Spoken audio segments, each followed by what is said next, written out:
আজ একটা টপিক নিয়ে আসলাম যেটা নিয়ে প্রায় কেউই কথা বলে না, এনশিয়েন্ট বেঙ্গল আর্কিটেকচার। আমরা মন্দির রাজবাড়ি শুনলে ইমাজিন করি নর্থ ইন্ডিয়ার, কিন্তু সত্যি বলতে বাংলা ছিল সাউথ এশিয়ার রিচেস্ট আর্কিটেকচার জোন। প্রথমে আসি বেঙ্গল টেরাকোটা টেম্পলসে। বিষ্ণুপুর, কালনা, কাটাজি ইটের ওপর এমন ডিটেলিং, এমন মাইক্রো কার্ভিং মডার্ন লেজার দিয়েও রিপ্লেস করা কঠিন।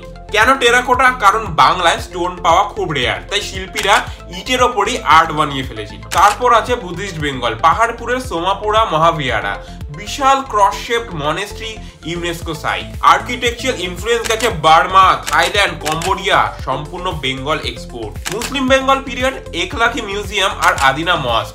ইমাজিন করো 1400 শতকে এক হিউজ ব্রিক ডোম বানানো হয়েছিল, যেটা সেই সময় ইন্ডিয়ার সবচেয়ে বড়। আর একদম ফরগেটেন পার্ট, নদিয়া আর পুরুলিয়ার চারচালা এট চালা টেম্পল। পুরো রুফ আর্কিটেকচার মডার্ন বেঙ্গলের আইডেন্টিটি। সোজা কথা, বেঙ্গলের আর্কিটেকচার শুধু বিউটিফুল না, গেম চেঞ্জার ছিল। সাউথ এশিয়ার একটা বড় অংশ বেঙ্গল থেকে ইনফ্লুয়েন্স হয়েছে, কিন্তু হিস্ট্রি বুকে হার্ডলি কোনো লাইন আছে এগুলো নিয়ে। সো নেক্সট টাইম কেউ যদি বলে বেঙ্গলে আর্কিটেকচার বলে কিছু নেই, জাস্ট রিমেম্বার যারা জানে না তারাই কথা বলে।